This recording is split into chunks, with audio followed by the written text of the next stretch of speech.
A very good morning. Welcome to the 10th Avenue Extension Greater Estate Nungwa Adogona. This is MBN TV, the Mega Broadcasting Network of Afrodite Multimedia. My name is El Samuels. We take a look at the headlines. Police seize 100 parcels of suspected narcotics at Asawase Market. In business, rejecting cedi coins could land you in jail, Bank of Ghana warns. And on the international front, US to announce deal allowing Saudi Arabia to develop nuclear power.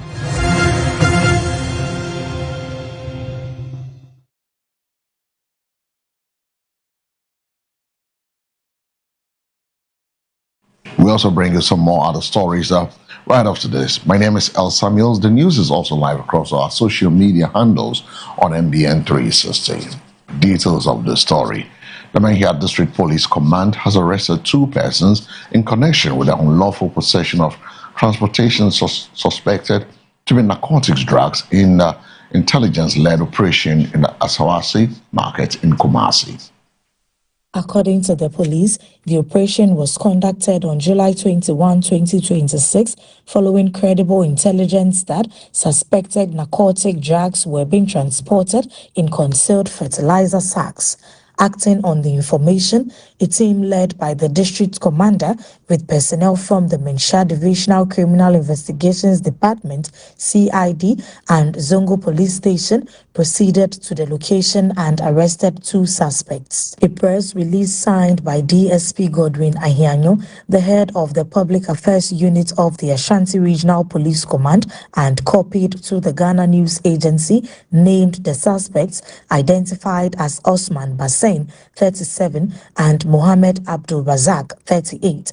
The police said during a search conducted in the presence of independent witnesses, the police retrieved 13 fertilizer sacks, and an inspection of the sacks revealed second-hand clothing concealing 100 compressed parcels of dried leaves suspected to be narcotic drugs.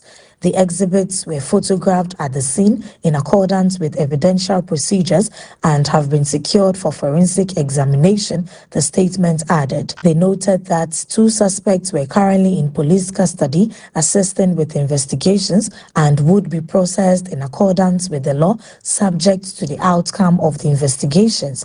The regional command commended members of the public for providing timely and credible information that supported the fight against crime.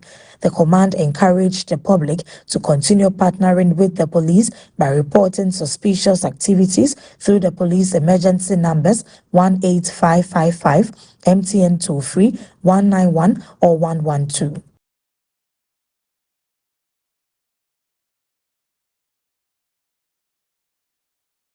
Away from the Ashanti region, the Ministry of Education has given the Ghana Education Service 1 week to review and ensure full implementation readiness for the revised curriculum for kindergarten to primary 6. The directive follows the presentation of the revised curriculum to the Minister for Education by the National Council for Curriculum and Assessment, NACA. The revised curriculum introduces skills such as coding, electronics, ethics, artificial intelligence, TVET, among others. Speaking to the media, the Minister for Education, Haruna Idrisu, expressed confidence that the revised curriculum will achieve its intended objectives. The GES is given 1 week from today to review and bring the curriculum up to full implementation readiness and strict quality standards. This is to ensure that the GES, as an operational agency, takes ownership early to guarantee smooth execution in the classroom and align administrative policy with classroom realities. Meanwhile, the Director General of the National Council for Curriculum and Assessment, Samuel Ofori Obuobisa Bequin, also outlined key structural changes in the revised curriculum. According to him, the curriculum consolidates civic learning and competences to equip students with the knowledge and skills needed to become effective civic participants in the country. To identify what we have to do. So, Honourable Minister, basically 4 major structural changes have been brought into this review curriculum. One is the consolidation of civic learning and competencies. It used to be across many subjects, but we're looking at, because we didn't want to introduce any new subject to overload the students, we're looking at a subject that can hold all these competencies, being the knowledge, the attitudes, the values, and then the skills that learners need to become effective civic participants in the Ghanaian economy. And so we went through the old curriculum and realized that in the past there was this subject, citizenship education, that was silent, and then work was brought back. We felt that a consolidated subject that can take all these things together, history and all these things together, better sits with citizenship education than what was previously there. So we are proposing, with what we are submitting, that citizenship education should be the subject that will consolidate all these civic competencies and learnings that will make our learners functional. The other thing that we also added, based on your instruction, is with the computing and mathematics. We deliberately have introduced aspects of coding. So in computing, it's called computational thinking. In mathematics, they call it quantitative thinking, which are the basic skills that learners need to learn to grasp the concept of coding and then automation and AI going forward. So we have taken care of that.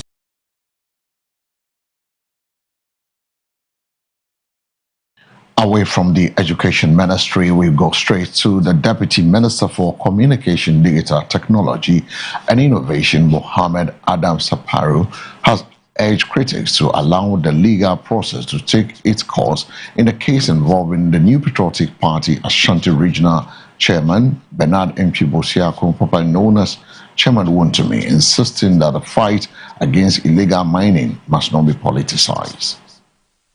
Speaking in an interview on Wednesday, July 22, Saparu said that Ghana's laws should be enforced equally for all citizens, regardless of their political affiliation or social status. According to him, attempts to frame the persecution of individuals accused of illegal mining as political persecution undermine the country's justice system and efforts to tackle galamsey. Saparu argued that many ordinary Ghanaians accused of illegal mining offences have faced prosecution without attracting public sympathy. Questioning why political figures should be treated differently, the Deputy Minister further stressed that illegal mining poses a national threat and should not be viewed through a partisan lens, noting that its consequences affect every Ghanaian through the destruction of water bodies and environment. He therefore called on all stakeholders to support efforts to combat the menace instead of defending individuals facing prosecution. His comments come after the Minority Caucus in Parliament described Chairman WONTUMI as a political prisoner and announced plans to challenge both his conviction and sentence through legal and political means. The minority contends that WONTUMI's right to a fair trial was violated after judgment was delivered in the absence of his lead counsel, and the trial court declined to refer constitutional issues raised in the case to the Supreme Court. It is something that we must approach it collectively. We must approach it in a manner that we should not do politics with this. We should not at all do politics with this. And you see, our justice system can only work when we politicians take off our hands. Our justice system can only work when the law is working, regardless whoever that is involved. Right? We should abstain and allow look at what happened at Yoko, the entrance of Yoko. Of course, when NDC were in opposition, some arrests were made of people. You will see people suddenly will come out to sympathize with whoever that has been arrested. But I think that when the law is taking its course, we should allow the law to work. We shouldn't create an impression that if it is about Mr. A is more citizen than Mr. B. No.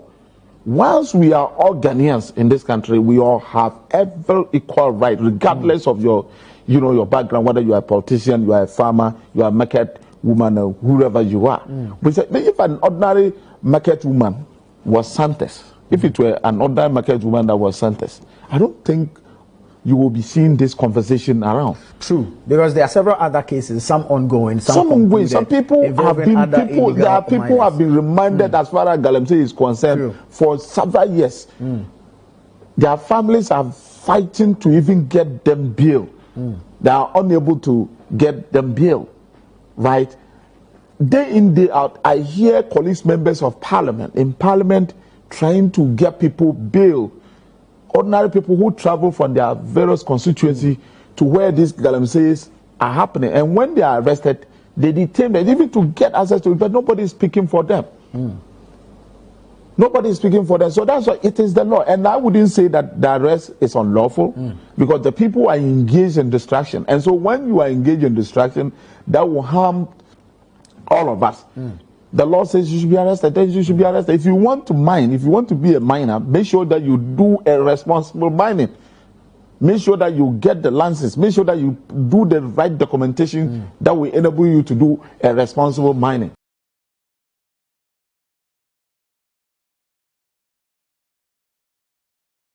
That was Mohammed Adam Sapari, the Deputy Communication and Digital Innovation Minister. Away from there, straight to the business front, where the Bank of Ghana BOG has warned traders, transport operators, businesses, and the general public against refusing to accept the Ghana cedi coins, stressing that such conduct is unlawful and could attract criminal sanctions. The warning, contained in a public notice dated July 22, 2026, follows growing concerns over the rejection of 1, 5, 10, 20, and 50 Peswa coins, as well as the 1 Ghana cedi and 2 cedis coins in everyday commercial transactions. The central bank clarified that all coins currently in circulation remain legal tender and have neither been demonetized nor withdrawn from circulation.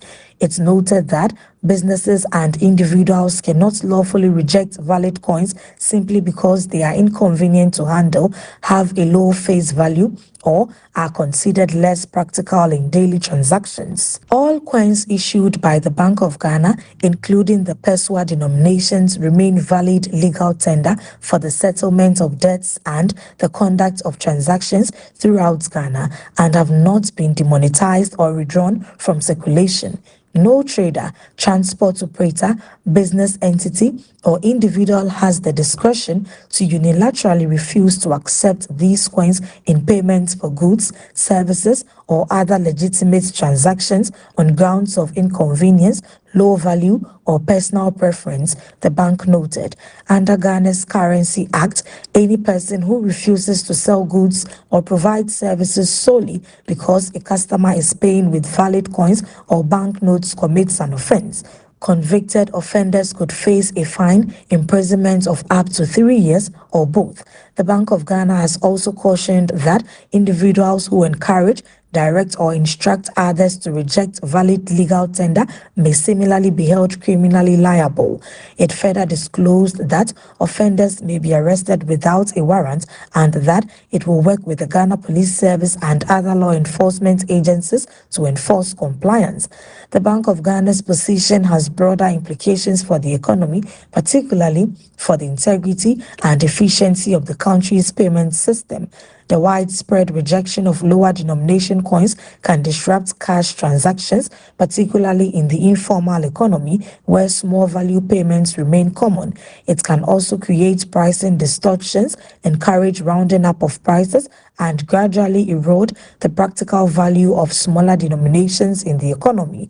This could disproportionately affect low-income consumers and businesses that rely heavily on cash transactions, while also undermining confidence in the country's currency system.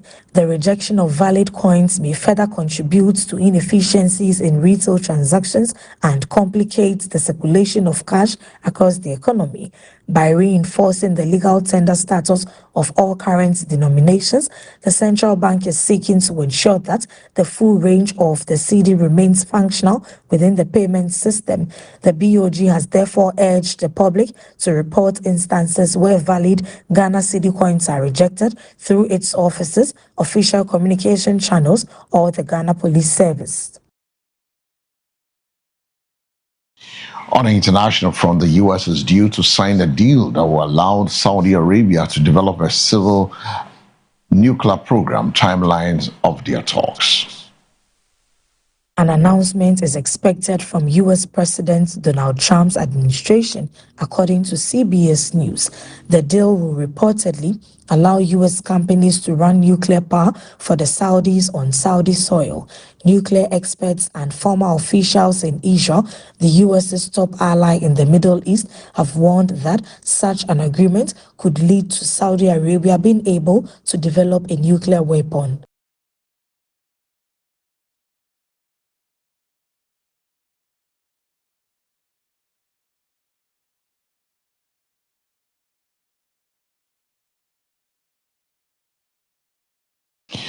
So from Saudi Arabia, the talks between them and the U.S. are very. We've come to the end of this morning's News at 6 live and direct from our studios on the 10th Avenue Extension Greater Estates. But before we go, let's take a second look at stories making headlines. Police seize 100 parcels of suspected narcotics at Asawase Market. In business, rejecting cedi coins could land you in jail, Bank of Ghana warns.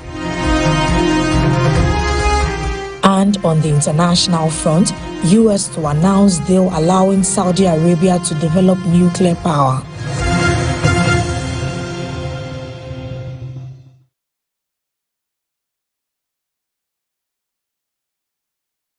Thanks for staying with us. For more news, log on to MBN 360. My name is El Samuels. Up next, the sports update. Good morning.